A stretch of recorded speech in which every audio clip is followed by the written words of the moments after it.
हाल ही में भारत और चीन के रिश्तों की अगर हम बात करें तो पिछले 4 साल से दोनों के दोनों देश एक बॉर्डर कॉन्फ्लिक्ट में एक दूसरे के साथ लगे हुए थे। लेकिन जो अभी की रिसेंट न्यूज़ आई है उसके तहत ये चीज़ तो प्रूव हो गई है कि दोनों ने अपने डिफरेंसेस को कम किया है। डिप्लोमेटिक लैंग्वेज में डिफरेंसेस को कम करने का मतलब ये है कि दोनों देशों के बीच बॉर्डर को लेके कुछ प्रोग्रेस हुई है और कुछ सहमतियाँ बनी हैं जो कि पहले नहीं थी। ये बॉर्डर विवाद है क्या, ये बार बार क्यों उठता है, और चीन का ये जो रवैया अभी हमने देखने को मिला हमें पिछले 4 साल में, क्या ये पैटर्न दोबारा होगा या नहीं होगा। आज के इस वीडियो में इसी चीज़ के ऊपर चर्चा करेंगे और जानने की कोशिश करेंगे एक ऐतिहासिक पर्सपेक्टिव से कि चीन का बॉर्डर को लेके ये प्रकार का व्यवहार कब कब इमर्ज होता है और इसका कॉन्सिक्वेंस भारत को क्या देखना पड़ेगा आने वाले समय में। 1947 में भारत आज़ाद हुआ, ब्रिटिश उस समय भारत को छोड़ के चले गए। 1947 में चीन के अंदर एक सिविल वॉर चल रही थी। सिविल वॉर में 2 बड़े प्लेयर थे, एक प्लेयर नेशनलिस्ट थे, एक थे कम्युनिस्ट। नेशनलिस्ट जो थे उनको अमेरिका सपोर्ट करता था और जो कम्युनिस्ट थे उनको सोवियत यूनियन की बैकिंग थी।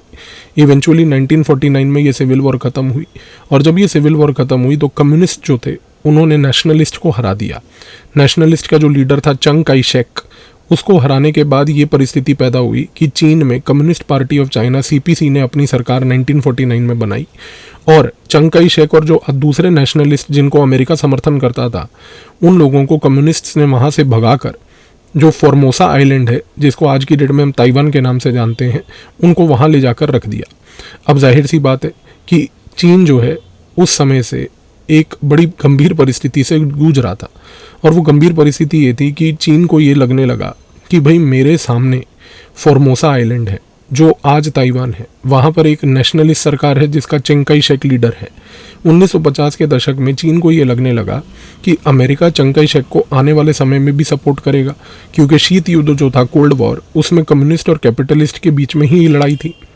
और यदि अगर चीन जो है उस समय कम्युनिस्ट था तो जाहिर सी बात है कि उसका कंपटीशन कैपिटलिस्ट से होगा। अमेरिका ने इस कैपिटलिस्ट को कंपटीशन को बढ़ाने के लिए सिर्फ ताइवान को उस समय सपोर्ट नहीं किया, बल्कि उसने कोरिया को, साथ में जापान को, इन तीनों को अपना एक एलाई बना लिया और एलाई बनाने के बाद चीन के आसपास एक रिंग फेंस क्रिएट कर दिया। अब एक चीज़ को समझिए, 1950 के दशक में भारत जो था उस समय चीन से एक अलग ही बात कर रहा था। भारत ने 1950 के दशक में बार बार चीन को ये बात बोली कि देखिए आपका और हमारा एक ऐसा संबंध है जो ऐतिहासिक है, जो कि फैक्ट भी है।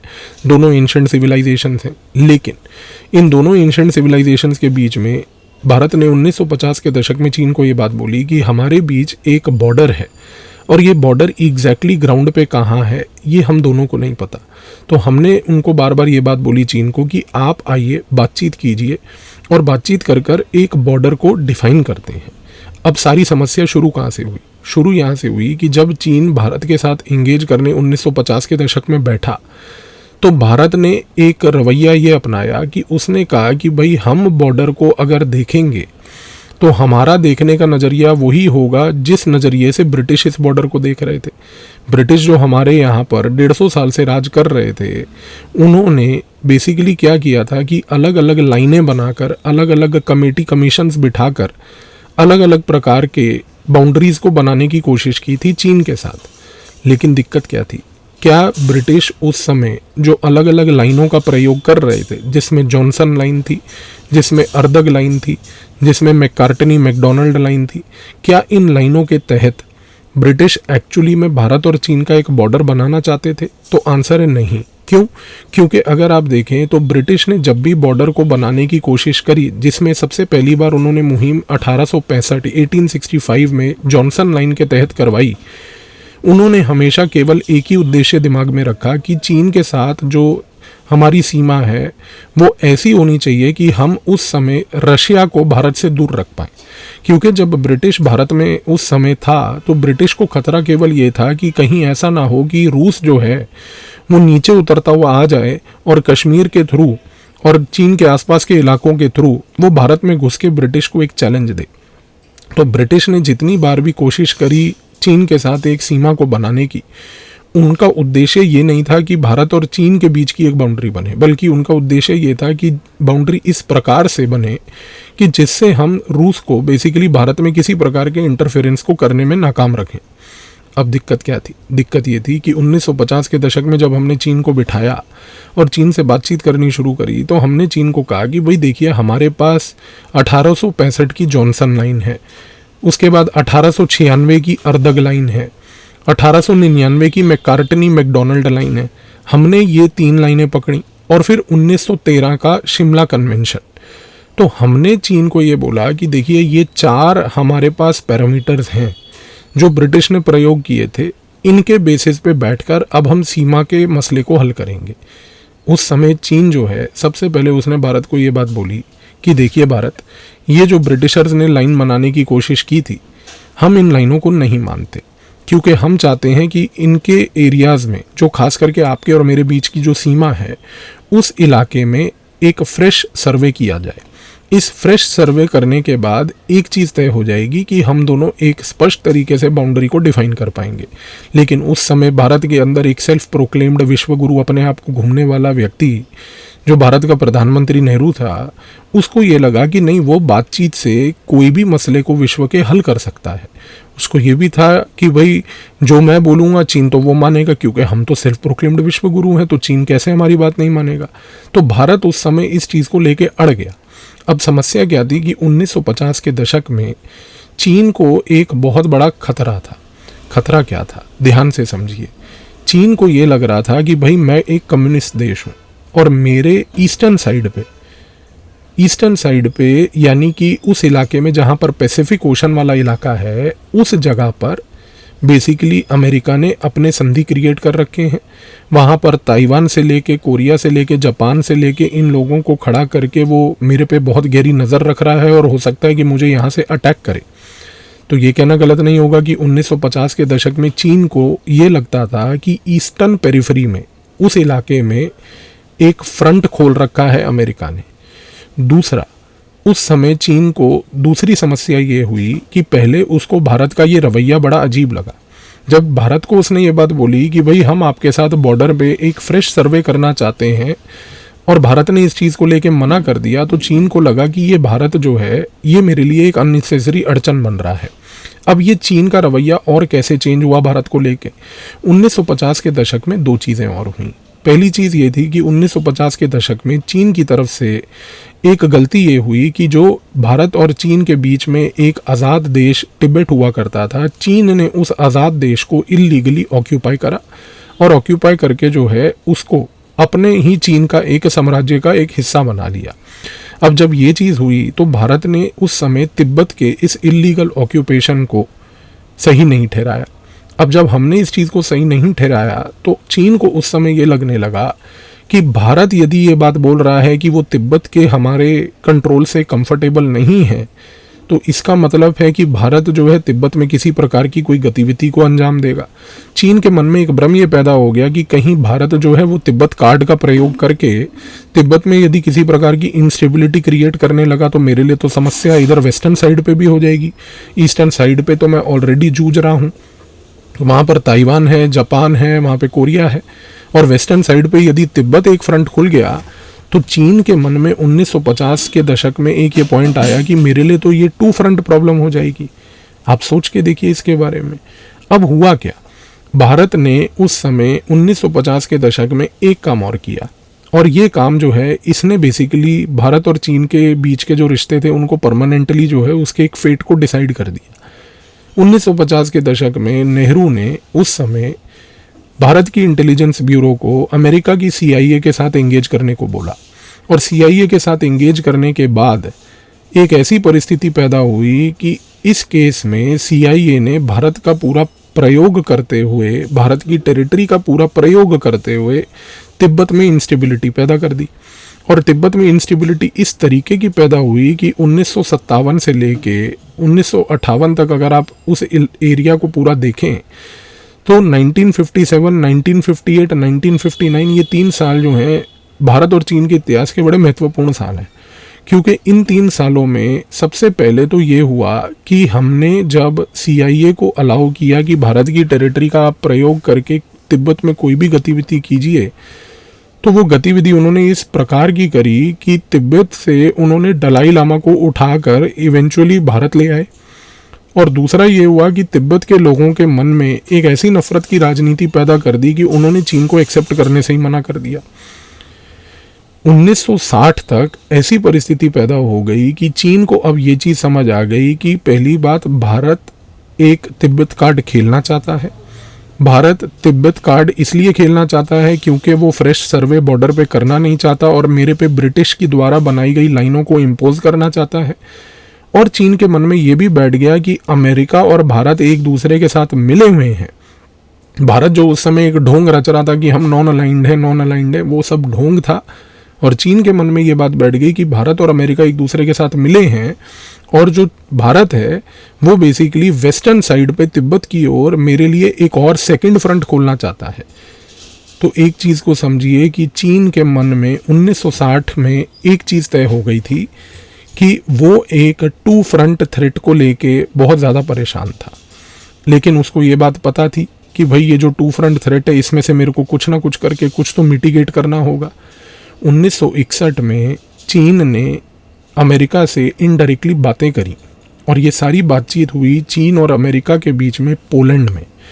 पोलैंड उस समय जो है सोवियत यूनियन का हिस्सा था। सोवियत यूनियन और चीन एक दूसरे के एलाइज थे। उस समय चीन का जो राजदूत पोलैंड में था और अमेरिका का जो राजदूत पोलैंड में था, उन दोनों के बीच की सीक्रेट कम्युनिकेशंस हुई। आज अगर आप शीत युद्ध की कोई भी एक अच्छी क्वालिटी की किताब पढ़ेंगे तो ये सारी कम्युनिकेशंस आपको वहाँ देखने को भी मिलेंगी।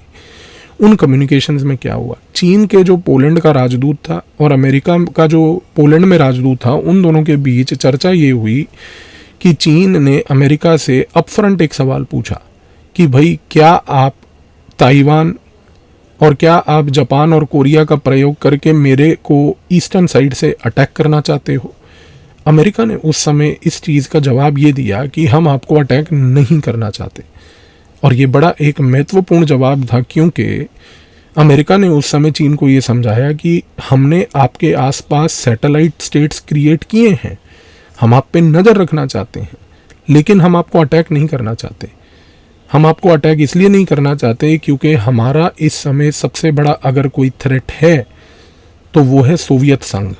हमें सोवियत संघ को टैकल करना है और सोवियत संघ के इन्फ्लुएंस को टैकल करना है जो यूरोप में है। हमें आपके ऊपर अटैक नहीं करना। अब ये बातचीत जो पोलैंड में हुई ये बड़ी महत्वपूर्ण है। क्यों?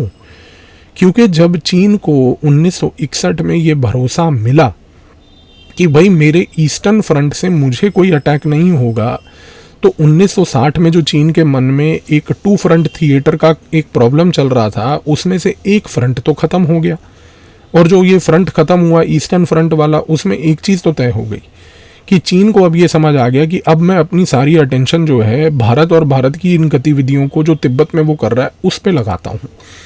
1962 में चीन ने बहुत ही एक मौका परस्त चीज़ को करते हुए ये चीज़ देखी कि 1962 में नवंबर के महीने में जब रूस और अमेरिका के बीच एक क्यूबन मिसाइल क्राइसिस चल रहा था, और जब रूस और अमेरिका एक दूसरे के साथ क्यूबन मिसाइल क्राइसिस में बहुत ही ज़्यादा बिजी थे, ऑक्यूपाइड थे, उस समय का फ़ायदा उठाते हुए चीन ने भारत को एक सबक सिखाया और भारत के साथ 1962 में एक झड़प करी। आप 1962 की जो चीन और भारत के बीच एक मिलिट्री लेवल की झड़प हुई, इस झड़प के टाइमिंग को ऑब्जर्व कीजिए कि ये हुई उस टाइमिंग पे जब चीन ने ये देखा कि ना तो अमेरिका और ना उस समय सोवियत संघ इस पर्टिकुलर केस में इंटरवीन कर पाएगा, क्योंकि दोनों एक दूसरे के साथ क्यूबा के मिसाइल क्राइसिस को लेके जो उस समय एक और विश्व तौर पर एक ग्लोबल इवेंट चल रहा था उसको टैकल करने में व्यस्त थे। और उस चीज़ का टाइमिंग का फ़ायदा उठाते हुए उन्होंने भारत के साथ ये काम किया और भारत को एक ऐसा सबक सिखाया उस समय 1962 में, ये कहते हुए कि भाई आपने जो गतिविधियां तिब्बत में की थी हमें सब समझ आ गई हैं। आप जो तिब्बत कार्ड खेलना चाह रहे थे उसका खमियाजा अब आपके सामने है।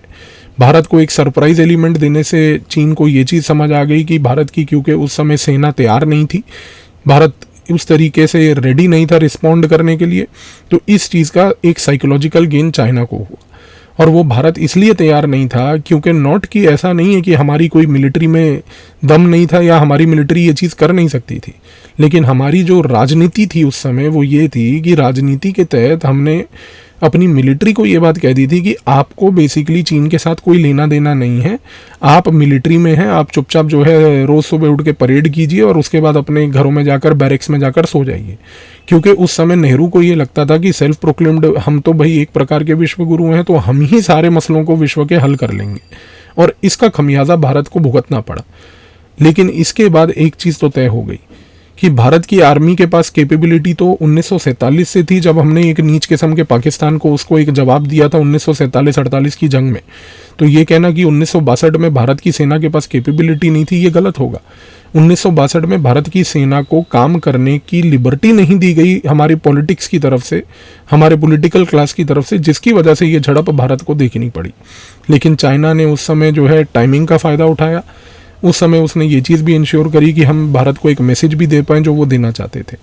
अब इसका खमियाजा क्या हुआ? खमियाजा ये हुआ कि 1962 के बाद जो भारत की राजनीति थी उस समय, उन राजनीतिक लेवल पर एक चीज़ तो स्पष्ट हो गई कि हमारे राजनेताओं ने ये निर्णय ले लिया कि भाई हम चीन को किसी भी प्रकार से अब अपसेट नहीं करेंगे। अब अपसेट नहीं करेंगे के दो मतलब थे। भारत की राजनीतिक वर्गों ने उस समय ये चीज़ बोली कि पहली बात तो भाई हम किसी भी प्रकार से चीन के सामने बॉर्डर के मसले को लेके बात ही नहीं करेंगे, तो बॉर्डर एकदम बैकफुट पे हो गया। और दूसरा हमने ये भी कहा कि भाई हम किसी प्रकार की मिलिट्री को भी डिप्लॉय नहीं करेंगे बॉर्डर के आसपास के इलाकों में, और ये अगर हम नहीं करेंगे तो कम से कम इससे ये होगा कि चीन हमको देख के अपसेट नहीं होगा। तो भारत ने अपनी मिलिट्री डिप्लॉय नहीं करी लगभग 24 साल। अगर आप आज की डेट में हमारे भारत के जो वॉर वेटरन्स हैं और पुराने डिफेंस के अधिकारी हैं, अगर आप उनकी जो चीन को लेके किताबें हैं अगर उनको पढ़ते हैं, तो उनमें ये बात कई जगह पर उन्होंने लिखी है कि 1962 के बाद लगभग 24 साल तक भारत आर्मी को भी डिप्लॉय करने से डरता था वहाँ पर। और वो डरता इस कारण से था कि उनको सिर्फ ये लगता था कि भाई कहीं चीन और अपसेट ना हो जाए। उसको ये नहीं पता था कि भारत की सेना एक मुंह तोड़ जवाब जब जरूरत पड़ेगी वो दे सकती है। क्योंकि 1967 में नथुल्ला के पास जब एक बार भारत की और चीन की झड़प हुई, तो उस समय हमने चीन के कम से कम 200 से ज़्यादा उस समय सैनिक मार दिए थे और चीन को ये मैसेज दे दिया था। और भारत की जो सेना थी 1967 में जब उसने ये नथुल्ला में किया, तो उस समय ये मैसेज भी दे दिया कि देखिए अगर हमें लिबर्टी 1962 में मिली होती तो आज हमें वो दिन ना देखना पड़ता। ये तो पॉलिटिकल क्लास की बेवकूफ़ी और मूर्खता थी जो अपने आप को ये समझती थी उस समय कि भाई हर मसले का हल सिर्फ वो 2-3 लोगों के पास ही है जो उस समय पूरे देश को संभाल रहे थे। तो सेना ने 1967 में इस झड़प के थ्रू ये चीज़ तो चीन को क्लियर कर दी थी। लेकिन 1970 का दशक बड़ा महत्वपूर्ण था। क्यों? क्योंकि 1970 के दशक में चीन के और अमेरिका के संबंध एक दूसरे से इम्प्रूव होने चालू हुए, और जैसे जैसे चीन और अमेरिका के संबंध 1970 के दशक में इम्प्रूव हुए, उस समय ये तो क्लियर कट प्रूव हो गया कि जो ताइवान और साथ में कोरिया और साथ में जो जापान वाला इलाका था जिसको अमेरिका प्रयोग करके चीन को टारगेट कर सकता था, वो बेसिकली ग्रेजुअली न्यूट्रलाइज हुआ। चीन ने अपने अमेरिका के साथ संबंध 2 कारणों से बदले। पहला कारण ये था कि वो बेसिकली ईस्टर्न फ्रंट पे जो थ्रेट था उसको मिटिगेट करना चाहता था, तो वो जो एक फ्रंट था उसको उसने न्यूट्रलाइज किया। और दूसरा वो बेसिकली कैपिटलिज्म को अपनाना चाहता था और पूंजीवाद को अपनाकर बेसिकली वो अपनी पूरी की पूरी अर्थव्यवस्था को मजबूत करना चाहता था। 1980 के दशक में इसका खमियाजा भारत के ऊपर भी आया कि जब चीन ने अपनी इकोनॉमी के लेवल पर, अर्थव्यवस्था के लेवल पर उस समय ये इंश्योर किया कि वो अब एक कैपिटलिस्ट कंट्री बनेगी और कैपिटलिज्म के बेसिस पे इंगेज करेगी, उसने ये देखा कि भारत तो अभी भी एक तरीके से मुंह सुजा के बैठा है। तो उस समय भारत को एक फीलर दिया कि आप बॉर्डर के मसले को छोड़िए और आके व्यापार की बात कीजिए। 1980 के दशक में राजीव गांधी की सरकार के दौरान व्यापार को एक बहुत ज़्यादा फोकस दिया जा रहा था, और दोनों अगर इस नज़रिए से देखने शुरू कर बैठे थे कि भाई चीन भी भारत को उस समय व्यापार के नज़रिए से देख रहा था, भारत अपनी जो कूटनीति है उसको भी व्यापार के नज़रिए से देख रहा था, तो एक सिंक्रोनाइजेशन बैठा। और ये सिंक्रोनाइजेशन इस प्रकार से मटीरियलाइज किया कि 1980 के दशक की जो बात है वो ये हुई कि फाइनली दोनों देशों ने बॉर्डर को बोला कि इसको बैक बर्नर पे रखते हैं, इसको बाद में कभी सोचेंगे, अभी हम अर्थव्यवस्था के लेवल पर एक दूसरे के साथ संबंध बनाते हैं। जैसे जैसे 1980 के दशक में संबंध बनने चालू हुए, 1990 के दशक में 2 बड़े महत्वपूर्ण अग्रीमेंट भारत और चीन के बीच में साइन किए गए। उसमें से पहला अग्रीमेंट था 1993 में। 1993 में जो भारत और चीन के बीच का जो एक अग्रीमेंट साइन किया गया, उस अग्रीमेंट के तहत दोनों देशों ने एक ये पॉइंट पे कंसेंसस बनाया कि क्योंकि हम दोनों के बीच का जो बॉर्डर है, जो सीमा है, वो अभी तक क्लियरली डिफाइंड नहीं है, उसको हमने क्लियरली बेसिकली बॉर्डर को एक मैप पे मार्क नहीं किया है। हमारी पेट्रोलिंग पार्टियां दोनों की बॉर्डर जहाँ जहाँ पर उनके परसेप्शन से वो वहाँ तक जाके पेट्रोल करती हैं। तो उस कॉन्टेक्स्ट में 1993 के अग्रीमेंट में दोनों देशों ने ये लिखा कि यदि दोनों देशों की ट्रूप्स जो हैं, सेना जो है, अगर वो बॉर्डर को पेट्रोल करती हैं तो ये इंश्योर करेंगी कि वो एक दूसरे के साथ कभी भी झड़प नहीं करेंगी। तो 1993 के इस अग्रीमेंट में ये बड़ा महत्वपूर्ण पॉइंट लिखा गया कि भारत जहाँ पर उसको लगता है कि उसके हिसाब से बाउंड्री है वो वहाँ तक जाके पेट्रोलिंग करे, चीन जो उसको लगता है कि जहाँ तक उसके हिसाब से उसका बॉर्डर है वो वहाँ तक जाके पेट्रोलिंग करे। और यदि एक ऐसी परिस्थिति अगर कभी पैदा हो जाए कि दोनों देशों की पेट्रोलिंग पार्टी एक दूसरे के आमने सामने आ जाए, जिसको मिलिट्री लैंग्वेज में हम एक फेस ऑफ कहते हैं, तो उस फेस ऑफ के दौरान वो दोनों कभी झड़प नहीं करेंगे। यानी कि दोनों देश एक दूसरे के साथ लड़ाई नहीं करेंगे बॉर्डर पे कि तुम हमारे परसेप्चुअल एरिया में क्यों आए, और वो नहीं बोलेंगे कि तुम हमारे परसेप्चुअल एरिया में क्यों आए। दोनों अगर फेस ऑफ के पोजीशन पे आते हैं तो दोनों बैकआउट करेंगे। जैसे जैसे समय आगे बढ़ा, 1996 में एक और अग्रीमेंट साइन हुआ भारत और चीन के बीच में बॉर्डर को लेके। और भारत और चीन के बीच में 1996 में जो बॉर्डर अग्रीमेंट साइन हुआ, उसके तहत भारत और चीन ने एक निर्णय ये लिया कि बॉर्डर को हम लोग इस प्रकार से मैनेज करेंगे कि दोनों हम वहाँ पर किसी भी तरीके से बहुत भारी सेना का डिप्लॉयमेंट नहीं करेंगे। और जो टर्म लिखा गया, क्योंकि 1996 के अग्रीमेंट के अंदर 12 आर्टिकल्स थे, इन 12 आर्टिकल्स में जो पॉइंट लिखा गया वो ये था कि भारत और चीन ये इंश्योर करेंगे कि किसी भी प्रकार की कैपेबिलिटी डेमोन्स्ट्रेशन नहीं होगी। कैपेबिलिटी डेमोन्स्ट्रेशन का मतलब ये है कि भाई हम अपनी मिलिट्री को भारी मात्रा में डिप्लॉय नहीं करेंगे क्योंकि बाउंड्री क्लियरली डिफाइंड ही नहीं है, और चीन भी अपनी तरफ से भारी मात्रा में कभी भी ट्रूप्स को वहाँ पर अपनी सेना को डिप्लॉय नहीं करेगा क्योंकि बाउंड्री क्लियरली डिफाइंड नहीं है। 1990 के दशक में जब बॉर्डर लेवल पर ये दो अग्रीमेंट चल रहे थे, बैक एंड पर दोनों देशों का व्यापार काफ़ी इंप्रूव हो रहा था। और व्यापार भी कुछ ऐसा था कि भारत उस समय चीन को एक्सपोर्ट कम और इंपोर्ट ज़्यादा कर रहा था। चीन भी भारत को एक मार्केट देख रहा था जहाँ पर वो अपने मैन्युफैक्चर्ड गुड्स को भारत में बेच पाए, सप्लाई कर पाए। इस तरीके से दोनों देशों के बीच संबंध चल रहे थे। 2000 का दशक और महत्वपूर्ण होता है क्योंकि 2000 के दशक में जब तक अमेरिका जो है उस समय इस चीज़ को रियलाइज़ करता है कि अब वो विश्व का एक सुपर पावर रह चुका है, विश्व पावर बन चुका है, क्योंकि सोवियत संघ टूट चुका था, रशियन फेडरेशन उस समय केवल अपने घुटनों से उठ ही रहा था।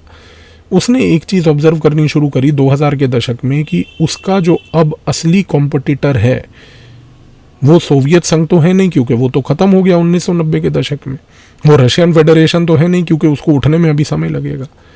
2000 के दशक में अमेरिका के मन में ये चीज़ क्लियर हो गई कि यदि मेरे सामने अगर आज की डेट में कोई कॉम्पिटिटर है जो मुझे टक्कर दे सकता है तो वो और कोई नहीं बल्कि वो तो चीन है।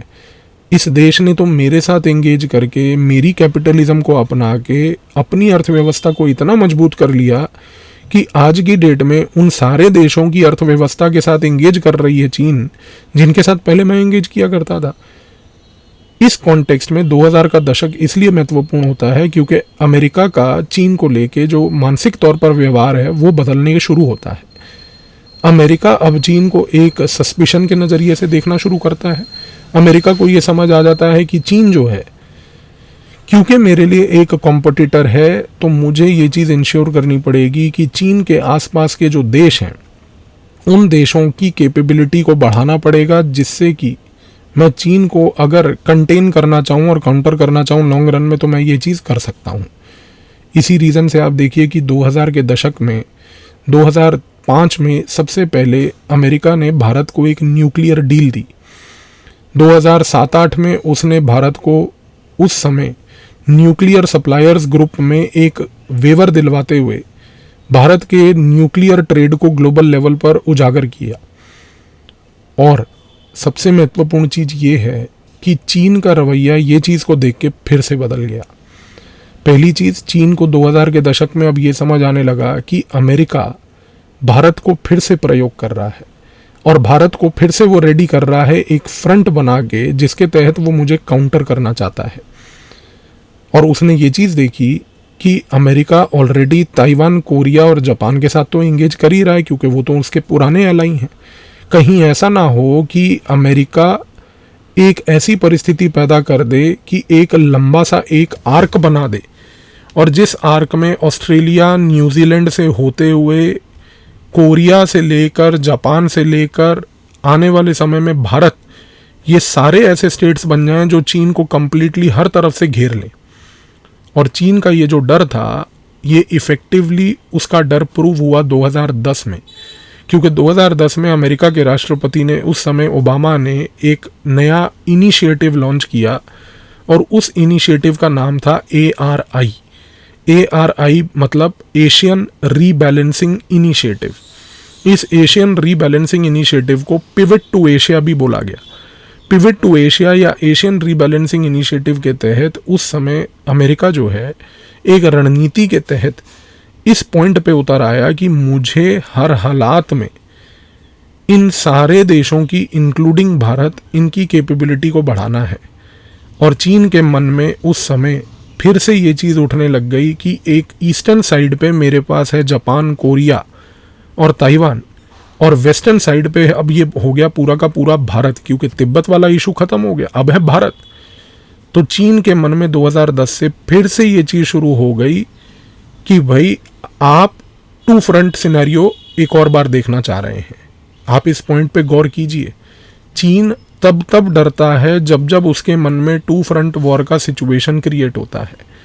2010 के दशक के बाद अगर 2010 से 2020 का दशक हम देखें, तो ये जो 2010 से 2020 का दशक है, ये सबसे महत्वपूर्ण है, क्योंकि जब अब चीन और इस नज़रिए से भारत को और अमेरिका को देख रहा था, तो 2010-11 से अमेरिका ने भारत को दो चीज़ें बोलनी शुरू करी।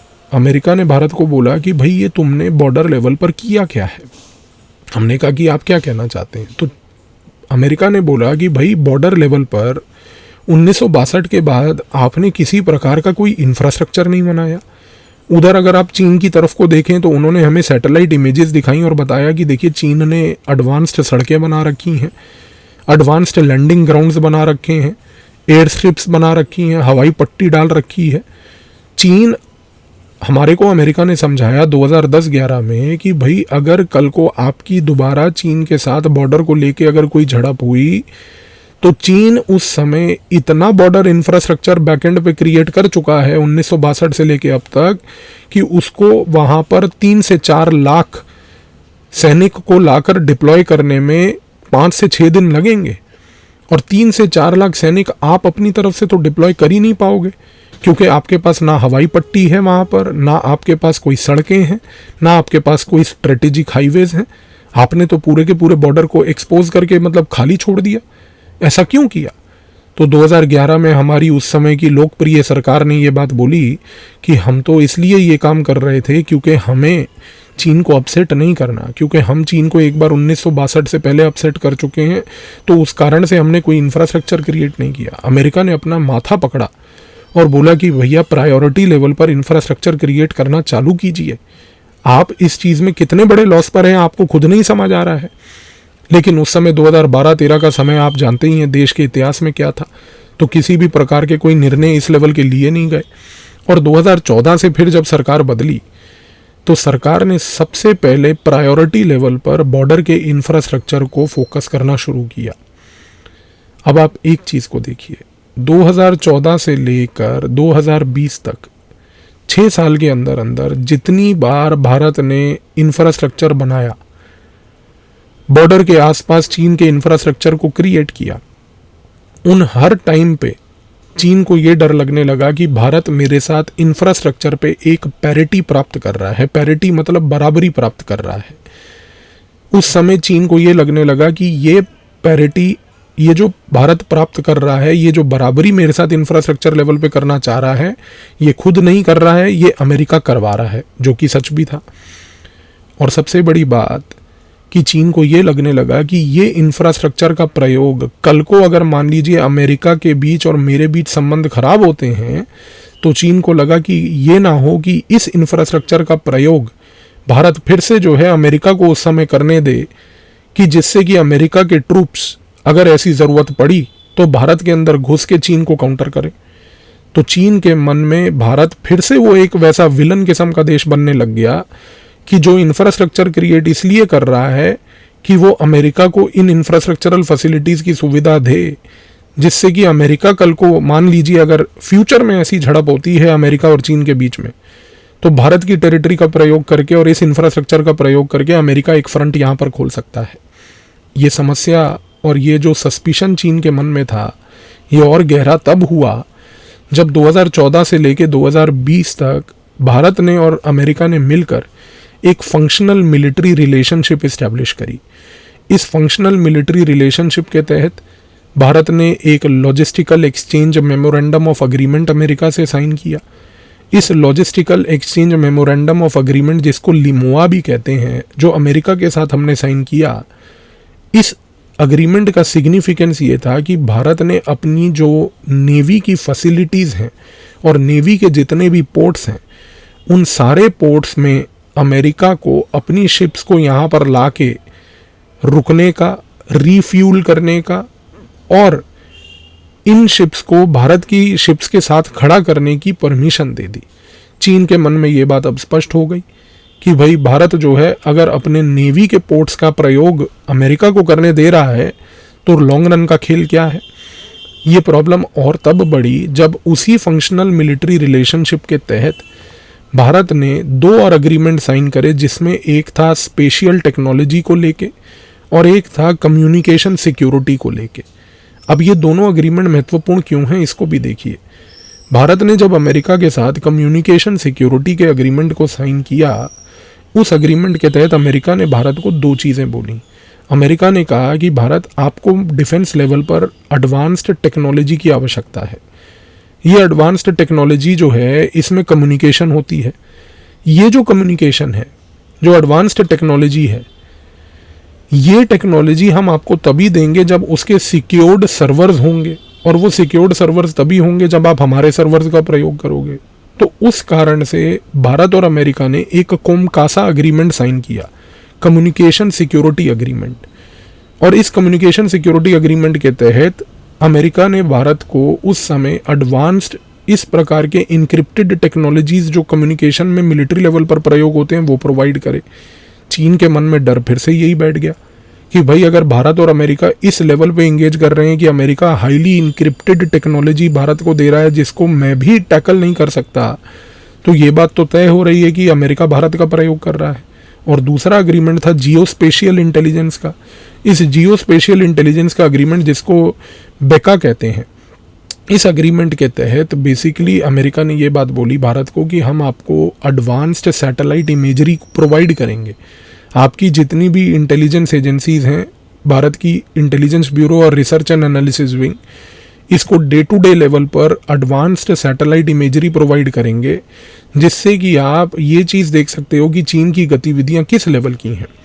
ये अग्रीमेंट भारत के लिए बड़ा क्रूशल था, क्योंकि इस अग्रीमेंट के साइन करने के बाद जब भारत के सामने सैटेलाइट इमेजरी पेश हुई तो हमें मालूम चला कि चीन के अपने बॉर्डर के उस पार इतना इंफ्रास्ट्रक्चर क्रिएट कर लिया है कि उस इंफ्रास्ट्रक्चर को मैच करना अगर आज शुरू करते हैं तो कम से कम 20 साल लगेंगे। इस कॉन्टेक्स्ट में भारत ने फिर से 2017-18 से बॉर्डर लेवल पर इंफ्रास्ट्रक्चर और अग्रेसिवली क्रिएट करना चालू कर दिया।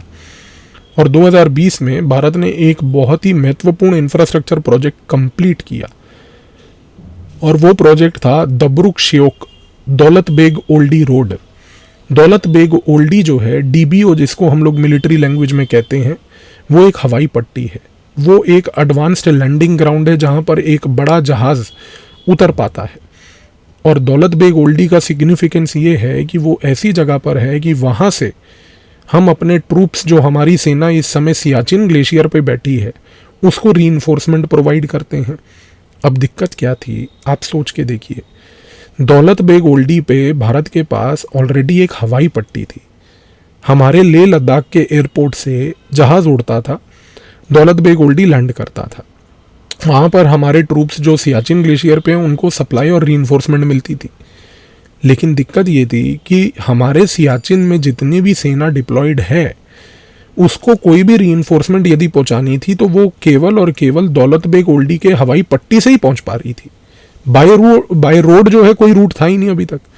2020 में भारत ने लद्दाख में ले सिटी से लेकर एक सड़क बनाई जो कि दबरुक श्योक से होते हुए उन इलाकों से पार करते हुए दौलत बेग ओल्डी तक पहुंची।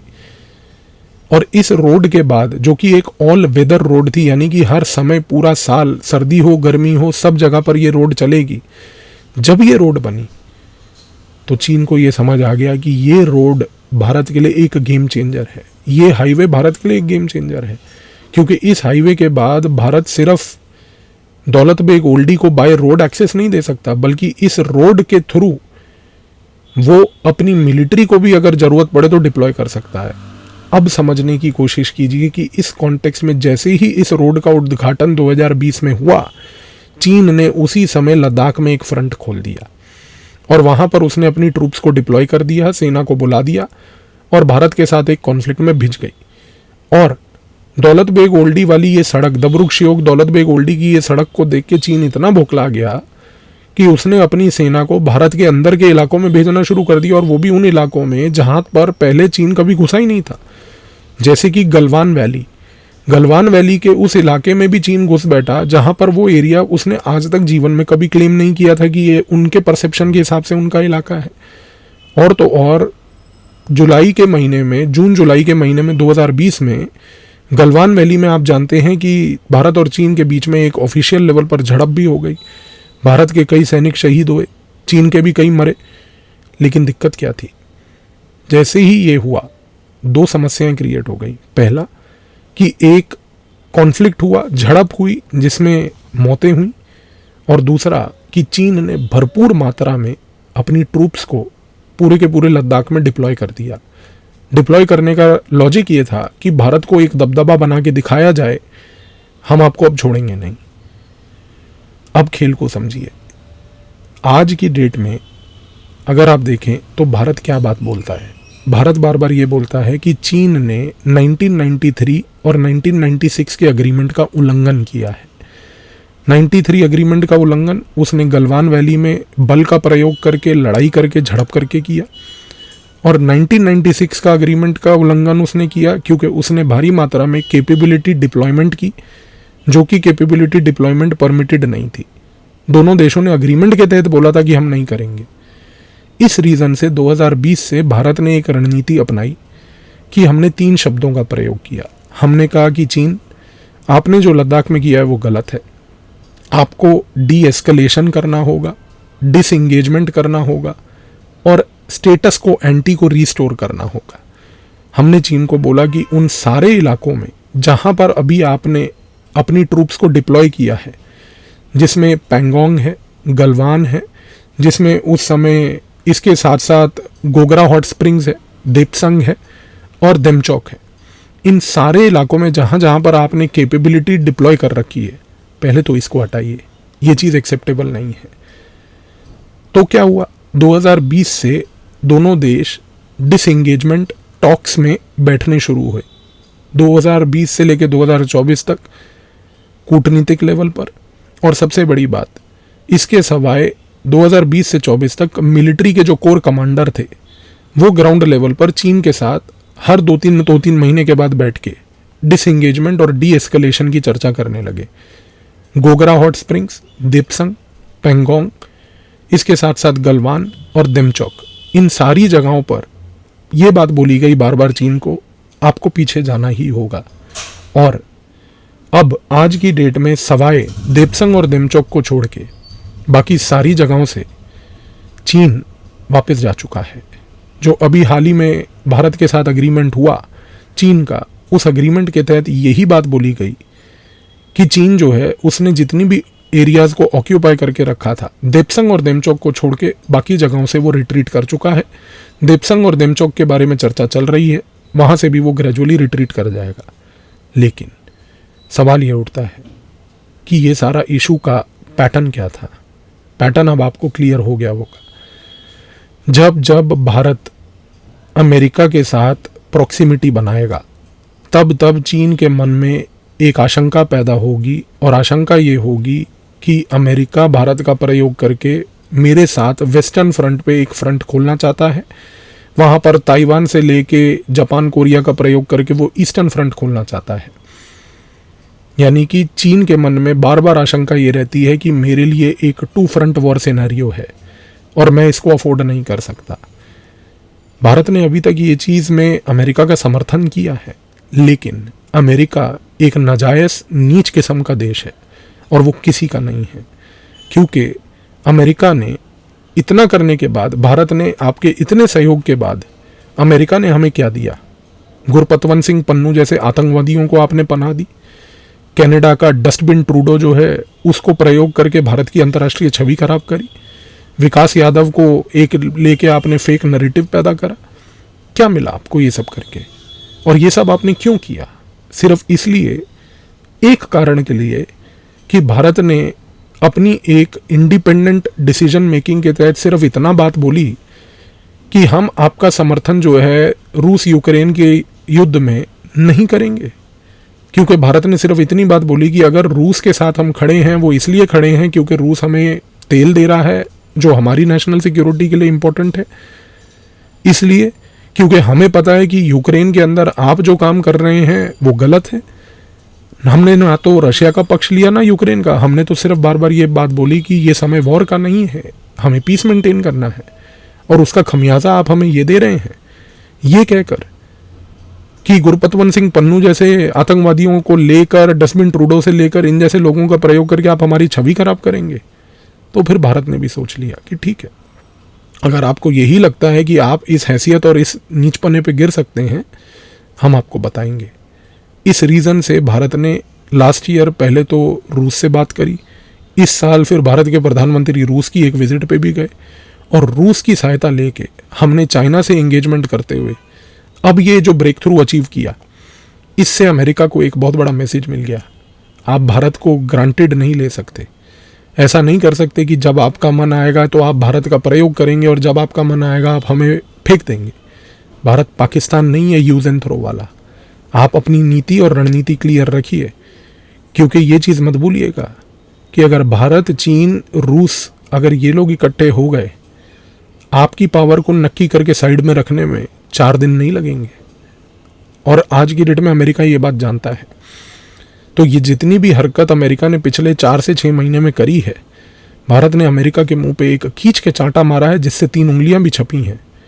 एक रूस की उंगली, एक चीन की उंगली और तीसरी सबसे बड़ी उंगली कि हम आपको जो है अपने मैटर्स को डिसाइड करने की पावर नहीं देंगे। तो आने वाले समय में आप ये चीज़ को याद रखिएगा। 2 चीज़ें हैं। पहला, चीन डरता है भारत और अमेरिका की प्रॉक्सिमिटी से। तो जितना भारत अमेरिका एक दूसरे के साथ प्रॉक्सिमेट होकर बैठेंगे, बातचीत करेंगे, किसी भी ग्रुप में बैठेंगे, उतना चीन इरिटेट होगा। लेकिन अगर हम ये चीज़ इंश्योर करें कि चीन के साथ संबंध अपने खुद ही इंप्रूव कर लें, तो इसके थ्रू भारत अमेरिका पे भी चेक कर पाएगा। तो आई होप कि इस वीडियो के बाद आपको ये चीज़ अब क्लियर हो गई है कि जो बॉर्डर का मसला था वो कैसे इवॉल्व हुआ, कैसे रिजॉल्व हुआ, और भारत और चीन और भारत और अमेरिका के बीच की फाइन बैलेंसिंग जो है कूटनीति की, वो क्या है। धन्यवाद।